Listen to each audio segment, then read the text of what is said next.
If we consider the process of the neurological processing or filtering of sensory data, it's clear that social conditioning through language has a huge influence on human perception. In scientific studies, various groups of people can be directed through language to give attention to particular patterns or particular issues. Then the various groups can all be exposed to the exact same phenomenon, like a visual image or an audio recording or a theatrical performance.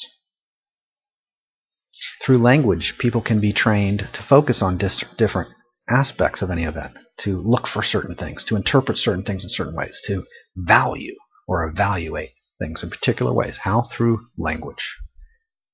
Their attention is controlled through language. Controlling their attention through language also controls their perception, and thus their response or lack of response. As an example, imagine that a group of people have been trained through language to experience disgust and shame when exposed to seeing the spurting of blood, even fake blood, or something like a naked human female's breast. They may be traumatized, or they may have been already traumatized and socially conditioned to respond to the trigger with disgust and even physical sickness like vomiting, change of heart rate, hormonal shift, real response, adrenaline, and so on. Real, physiologically measurable things, sweating, all that stuff. It's trained. How? Well, language can be a part of that. Then a group of primitive humans and a similar group of traumatized, socialized people are both exposed to the same visual image, say a naked human female breast. One group is aroused in outrage and disgust and ill will and that kind of thing, and threatens to kill whoever has shown them the picture, or maybe to kill the woman whose breast is exposed. The offensive person for her offensive crime of indecent exposure, or his, if it was a guy who was responsible or blamed or whatever. Where does blame happen? In language. So the labeling of something as inappropriate is linguistic. The blaming of who's responsible for the inappropriate thing is linguistic. The social process of like a jury deliberation to think, well, what punishment or reward are we going to do for a particular thing? Well, that's linguistic. So one group, that socialized, traumatized group, is offended and outraged, and then the other group, the primitive group, is not startled at all by the naked female breast, but they are startled by the remarkably bizarre reaction of the socialized people. Why do those civilized people get so freaked out by a picture of adult human woman's breast? Haven't they seen that before? Are they like unfamiliar with it? They seem like they are familiar with it. Seem like they're really, it's just weird. Why are they so angry? So another experiment could be done in which a photograph of some human skin is shown in close-up. Like, you can't really tell what it is. It's just maybe you can't even tell it's human skin at first. You just some really, really close-up thing. It backs up, it zooms out, now you can see it's human skin. Then the video gradually zooms out to reveal that the skin displayed is in fact some breast tissue from an adult human female. Well, the skin doesn't produce disgust in the witnesses. When it's just a really close-up thing, you can't even tell it's skin. And then when you can tell it's skin, not disgusting. But then suddenly, when they realize that it's human female breast, now they're outraged and disgusted. So they may have been trained to conclude that a naked human female breast is shameful and evil and sinful and punishable and immoral and blah, blah. That linguistic process, which is also a social process, defines their experience of that particular visual. So there's visual sensation, but then the neurological interpreting of it says, well, that's a good thing, that's a bad thing, that's a neutral thing, that's a great thing, that's a horrible thing, whatever. Those are all linguistic, social, or relational processes. How do the people relate to or identify whatever photograph, for instance, Well, they do so based on social conditioning and through the instrument of language. The social conditioning happens through language. The interpretive process or the relational process happens through language. The labeling, the physiological response of hormones and heart rate and breathing and all those kind of things that can happen, all those things that can happen are secondary to language. So language is supreme over quite a range of things. So adult females could all be considered threats by certain people because they have breasts and their breasts could be exposed. So their adult females could all be considered threats by certain people, including even if those people are females themselves. They would be threatened by their own body, right? They don't want to be attacked or killed for the crime of exposing a certain part of their body, right? So they may go around avoiding looking at naked breasts, avoiding the exposure of naked breasts, avoiding thinking about naked breasts, and so on.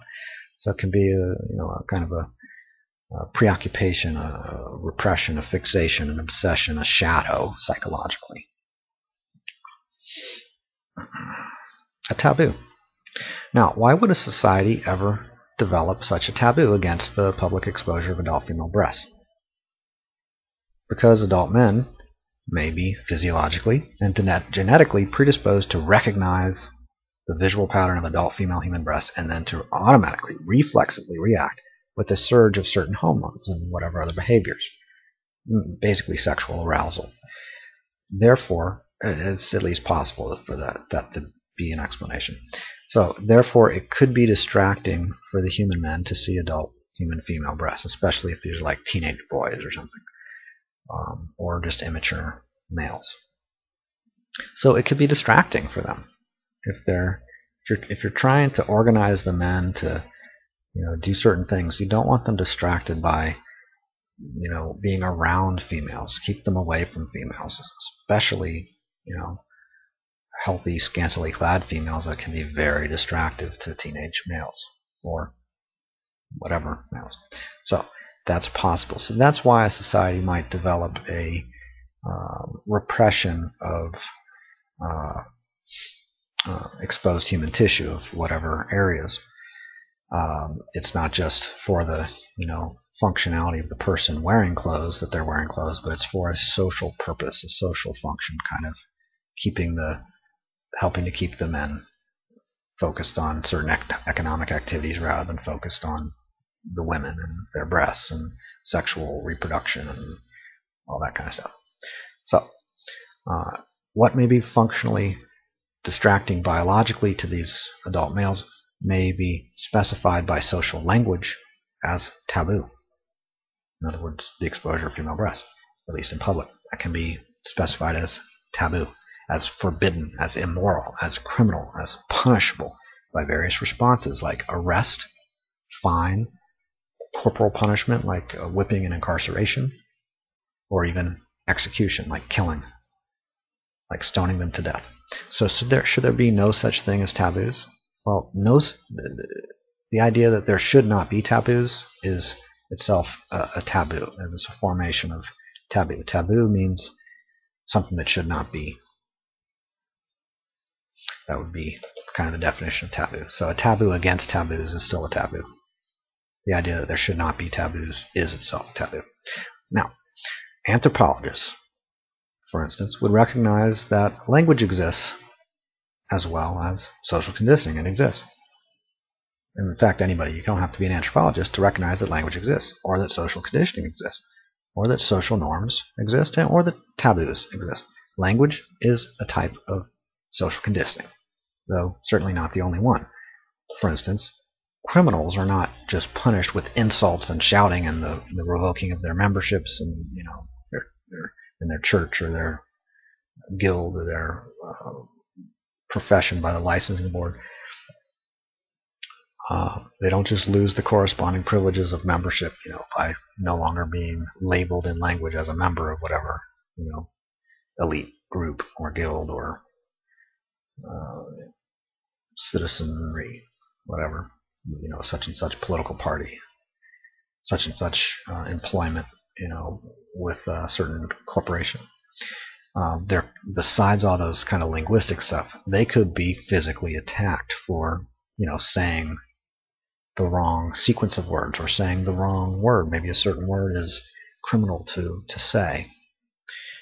So they could be punished physically attacked as in arrested, or otherwise punished, like financially, like with courts and the armed mercenary, of course, taking away their physical possessions, their property rights. They're no longer allowed to enter that place of work or enter that residence, that building that they used to call their own home. Well, it's been taken by the government because they're a thought criminal or they're whatever.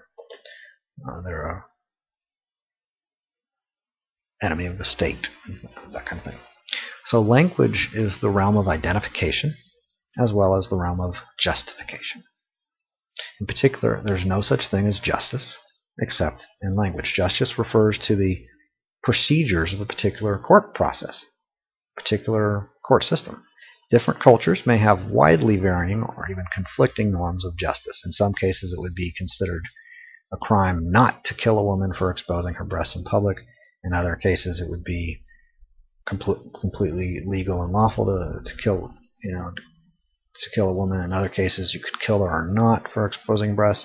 In other cases, if you killed a woman for exposing her breasts in public, you would be killed for that. It would be considered a crime to repress a woman's right to expose her chest or whatever. So justice is contextual, relative. It's a inferior or a subcategory of language. So language is superior to justice.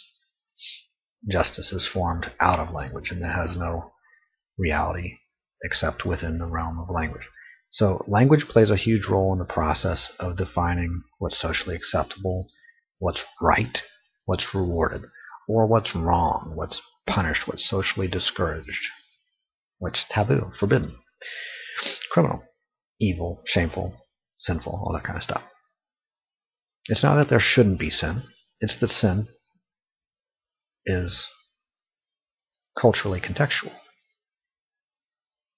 It's not that there shouldn't be taboos. It's that taboos vary. They are culturally contextual. So this is what I'm talking about when I say the supremacy of language. Doesn't mean there won't be taboos. Doesn't mean there won't be things identified as sinful or shameful or wrong or evil or criminal. Language is an instrument of social conditioning. Language is a social phenomenon and is an instrument of social conditioning. Language is the instrument through which various models of defining reality, as in models of perceiving, are created and distributed or shared or dispersed, through populations. Language is the source of linguistic models, which only occur in and through and of language. And then those language models of how to define reality can be shared. They can compete with each other. Different models can compete with each other. Like there might be a certain Protestant denomination competing with a group of Islamic people. And so there's these two competing models of reality in language. And they can be merged. They can be in conflict. They can be diluted, condensed, all the different things that can happen. It's like you take, some green paint and some white paint, and you mix them together and you get light green. Or you take some blue paint and some yellow paint and you mix them together and you get green. So when different cultures or different language models, different social groups interact, there's going to be some blending. But there can also be cases when you have two models of reality that are so dissimilar that when they come into contact with each other, socially and culturally, there's conflict, there's warfare, and so on. That kind of thing can happen. So language defines reality. Language organizes reality. Language interprets reality. When I say language defines reality, we have the linguistic category fantasy. as contrast to reality. Where does fantasy exist? Only in language. There is no fantasy except in language. Where does reality exist? Well, only in language in contrast to fantasy. Reality basically means socially recognized. Most of the uses of the term reality refer to something that's a popular linguistic model. That's reality, is a popular linguistic model. So if you have, again, some groups that have similar but different linguistic models, and they come into contact with each other, they're going to potentially have some debates and arguments about what's reality and what isn't, and what's the most real and what's the least real, and what's most accurate and what's mythical and what's science, and so on. In other cases, groups may have such different models of reality that they can't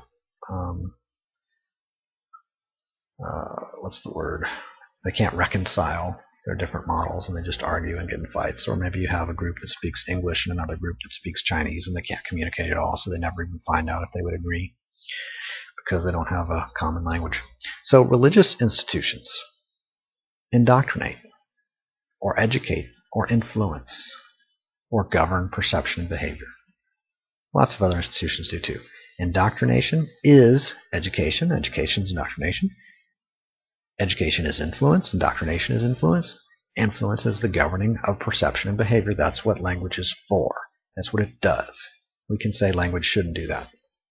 That would be a very ironic construction of language. That's what language does. It indoctrinates, educates, influences, governs, regulates, rules. Religious institutions are one instrument of language, we could say. Mass media outlets are also instruments of language or social conditioning.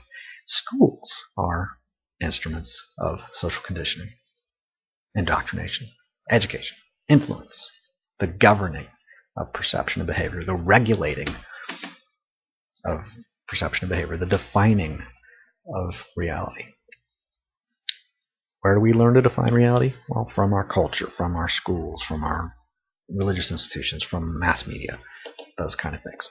Propaganda about what forms of influence are right or legitimate or just are, of course, themselves instances of cultural programming or indoctrination. We're told what propaganda is, whether or not it should be, when it should be, how it should be, if it should be, what's legitimate influence through language, and what is criminal influence through language. Well, yeah, I have to answer that question with language. So we can be propagandized through language about what is proper or not, what is legitimate or legal or illegal or criminal, what is just, what is unjust, what's right, what's wrong. Because the functional supremacy of language is extremely obvious, one of the most important forms of indoctrination, socially, might be concerning authority and the authority of language, to obscure it. The self-evident authority or supremacy of language may be systematically obscured by social conditioning and social institutions and culture. However, human society itself is what uses language as the instrument of that society. So it's not really inaccurate to dismiss language as supreme and say, in fact, well, it's not language that's supreme. Language could be constructed to emphasize the authority of social conditioning in general over the specific linguistic form of social conditioning in particular.